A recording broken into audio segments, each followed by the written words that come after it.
The FIA has introduced new rules that punish drivers for swearing, inappropriate gestures, and even criticizing the organization. Even making political or personal comments will now require prior approval from the FIA. But is this really about maintaining respect, or is it a power grab designed to silence the sport's biggest voices? With penalties targeting both on- and off-track behavior, could drivers like Lewis Hamilton or Max Verstappen face consequences for speaking their minds? Stay tuned as we break down these shocking rule changes and their potential impact on F1's future.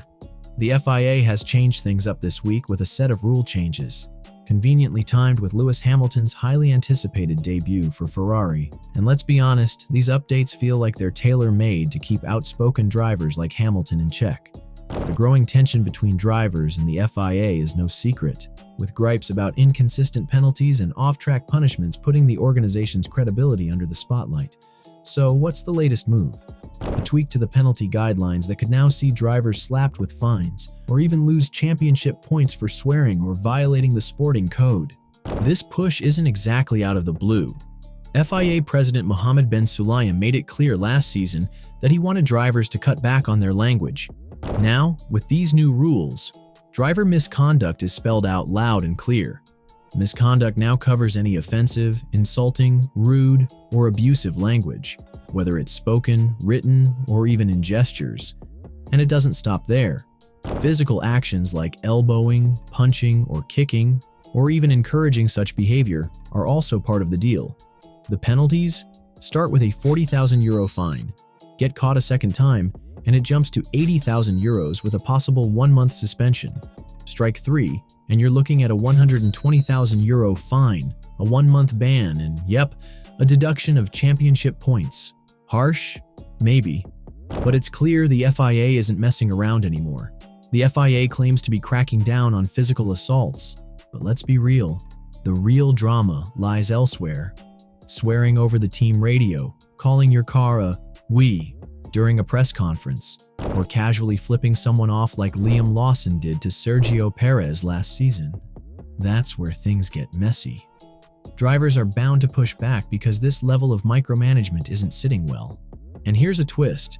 Don't even think about making political, religious, or personal comments unless you've got prior written approval from the FIA for international events or the local body for national ones. Yes, criticizing the FIA is now practically off limits.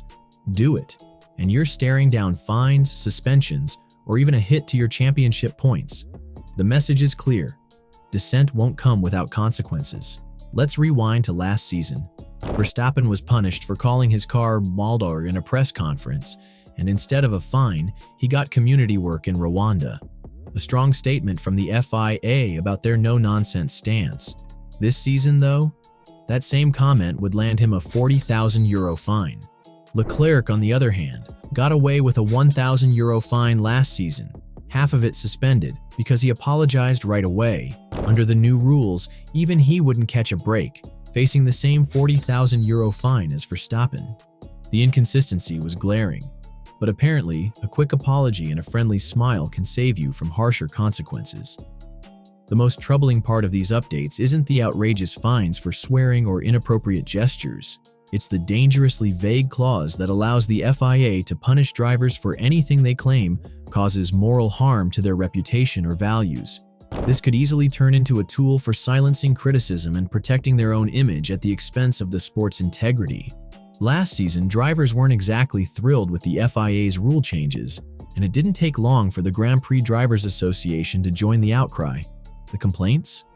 The FIA's inconsistent penalties, both during races and for off-track behavior.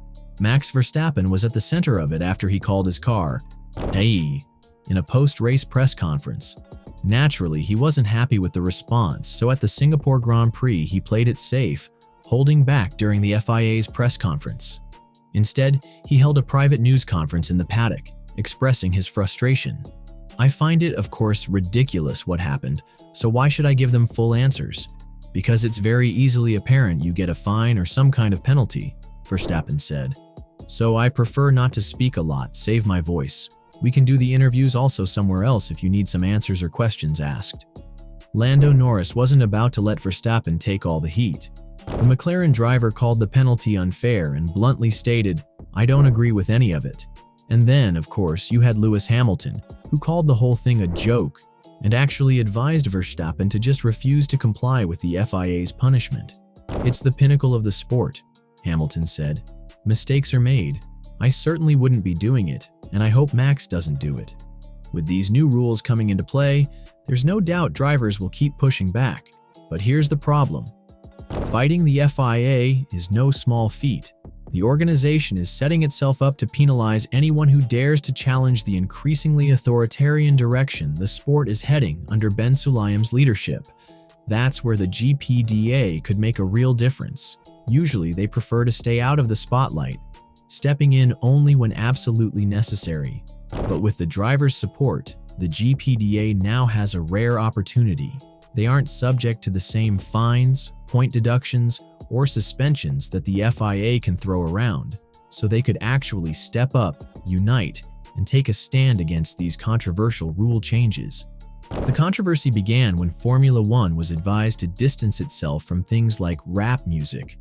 Lewis Hamilton immediately responded, criticizing the FIA president's comments about drivers' behavior, especially linking the sport to rap. Hamilton pointed out the racial undertones, saying rappers is very stereotypical. If you think about it, most rappers are black. So when it says we're not like them, those are the wrong choice of words. There is a racial element there. If Hamilton made these comments today, the FIA would likely penalize him for calling out the president's remarks. Max Verstappen also wasn't pleased with the situation. He felt the punishment for his comments was designed to make an example of him, stating, "With me, they wanted to set an even bigger example, I guess, which for me is a bit weird because I didn't swear at anyone. I just said one thing about my car." Funny enough, under the new rules, Verstappen could get in trouble for his comments. The FIA has also introduced stricter rules, aiming to penalize behavior that causes moral harm or threatens its values, including actions that stir up violence or hatred. These changes are sure to provoke discussion. A major concern now is how small incidents could affect the championship. A driver could be penalized for something as simple as swearing over the team radio. Hamilton could face a ban for supporting Black Lives Matter, while Verstappen and Kimi Räikkönen, known for their radio rants, might lose points for swearing in frustration. This could lead to a chaotic situation where penalties are handed out for minor actions, leaving the sport in an unpredictable state. In conclusion, the FIA's new rule changes mark a significant shift in how Formula One is run, with fines, point deductions, and bans putting control firmly in the hands of the governing body. The backlash from drivers and fans highlights the growing tension between those on the track and the FIA. These changes raise bigger questions about the sport's future and the balance of power. Will drivers continue to challenge these rules, or will they be silenced? Only time will tell how this will shape the 2024 season and beyond. Thank you for joining us. If you enjoyed this breakdown, stay tuned for more updates on F1. Don't forget to subscribe for the latest news and insights. See you next time.